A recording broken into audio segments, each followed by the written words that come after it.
acho de um jeito engraçado,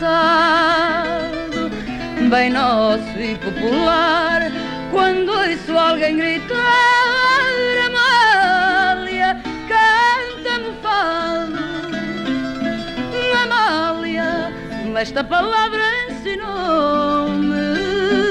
Amália. Pois eu também agradeço imenso a oportunidade que me dão, porque isto tem milhares de cartas, milhares de telefonemas, e cheios de ternura, cheios de preocupação, e realmente é um meio de dizer a toda a gente que depois se passou uma coisa muito desagradável. Eu, talvez por causa da música, acho que tinha um coração completamente fora de ritmo, fora de compasso, e se ele continuasse assim fora de compasso, depois eu não podia nunca mais cantar. Uma pessoa sem compasso não se pode cantar, canta-se muito mal. Mas graças a Deus, acho que o meu tempo já passou. O médico garantiu-me, não sei se me garantiu para me pôr o coração melhor, e que eu sei que o médico garantiu que isto não se repetiria e que eu daqui a 3 meses estava fina, e então, pois se não fumasse, voltaria a trabalhar e então a cantar como nunca tinha cantado, até porque depois se não fumasse a minha voz ficava muito mais clara, ficava como era. Depois, como quando tenho muito mais experiência, muito mais vivência dentro da cantiga, depois adquiri outras coisas que não tinha quando tinha a voz tão fresca antes de fumar. Agora ficava com as duas coisas.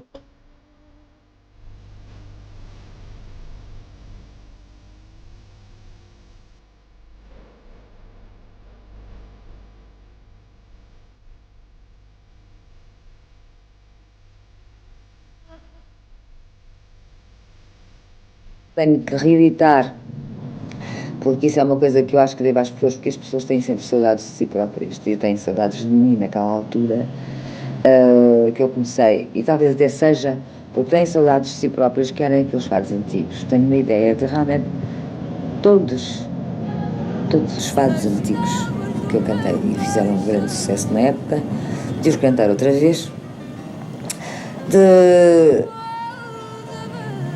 talvez começar a minha história como cantora mesmo, desde para aí dos 5 anos até agora.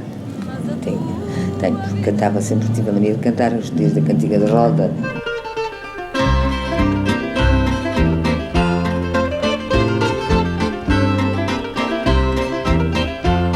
Não olhes para mim, não olhes, que eu não sou o teu amor. Não olhes para mim, não olhes, que eu não sou o teu amor. Eu não sou como a figueira que dá fruto sem flor. Já tenho letras, já tenho os versos de 2 ou 3 poetas, e essa é a primeira coisa a fazer. Marchas do Frederico Freitas. Aliás, eu sempre tive a adoração por esse compositor, lá pela outra música séria, pois não entendo, mas a música popular acho que foi um homem extraordinário. Às vezes faz-me pular de contentamento.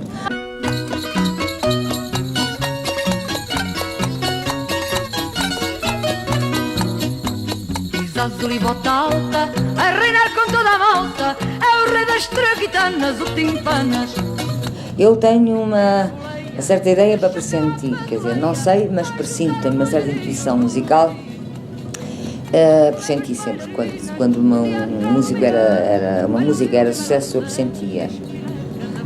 Uma das coisas que as pessoas não queriam que eu cantasse era o Dar de Beber à Dor. Foi no domingo passado, passei a casa onde vivia a Mariquinha, mas está tudo tão mudado que não vi nenhum lado. Estas janelas que tinham tabuinha, do resto são ao telhado, não vi nada, pudesse recordar-me a Mariquinhas. Eu cantei muita canção no estrangeiro, e no fundo as que ficaram depois populares foram,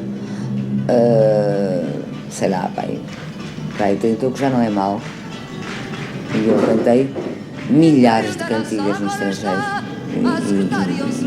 Eu tenho realmente, o Frederico Valério, o Raul Portela, o Ferrão, e esses eram, e o Frederico Freitas, eram pessoas que tinham sucesso certo, e que eu já sabia.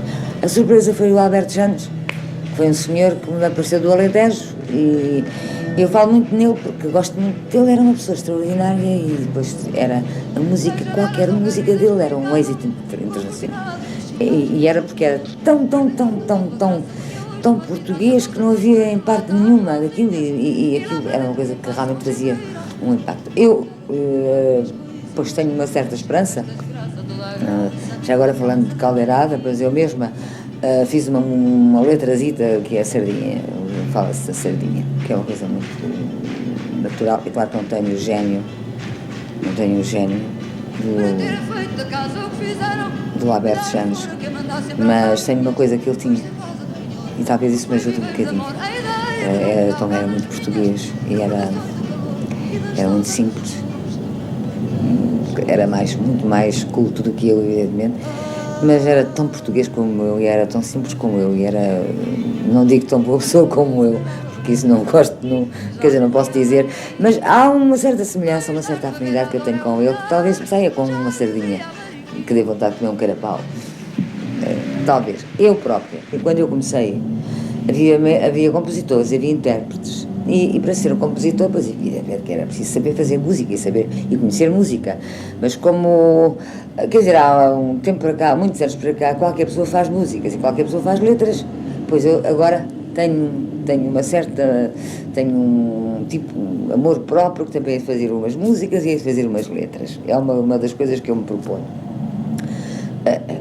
Não quer dizer que sejam boas, e realmente é a primeira vez que eu tenho um projeto, porque os projetos são todos feitos por outras pessoas, mas este projeto agora é meu.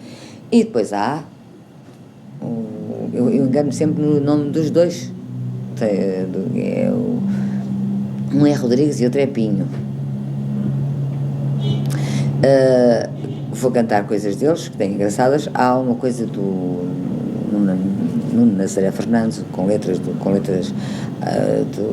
Vasco Lima Couto, que também são muito engraçadas, e quer dizer, eu própria vou-me interessar e vou à procura, quer dizer, agora não tenho, neste tempo de descanso que eu tenho que ter, que é obrigatório, eu vou procurando devagarinho, porque até tem que ser devagarinho, porque um dos meus defeitos que me fez andar assim é o ser depressa, tudo depressa. E vou preparando, vou arranjando, e depois começo a trabalhar. A primeira coisa agora são as tais marchas que já estão feitas e esse disco da sardinha e do carapau. E depois vamos continuando. A varina usa chinela, tem movimentos de gata na canastra, a caravela. No coração a fragata, na canastra a caravela. No coração a fragata. Evidentemente toda a gente quer estar bem de saúde, mas eu, como sou uma pessoa muito dada ao fatalismo e um pouco à resignação, e isto acho que não é assim muito bonito para dizer, mas cada um é como é, eu tenho uma aceitação grande a certas coisas. E sei que a pessoa tem que morrer, e portanto a história do sacrifício enorme de deixar de fumar, não é, se eu fosse só por causa disso não deixava de fumar, mas acho que tenho uma obrigação, porque tanta gente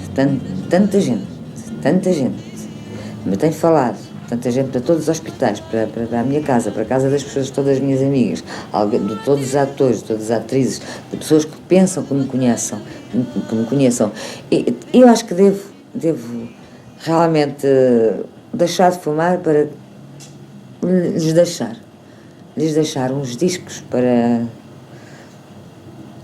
que eles possam responder a quem dizia a Amália já não cantava nada, e se não fumando depois o médico diz que eu vou cantar como nunca, eu quero fazer isso, quero fazer uns discos a cantar como nunca, a ver se posso cantar como nunca.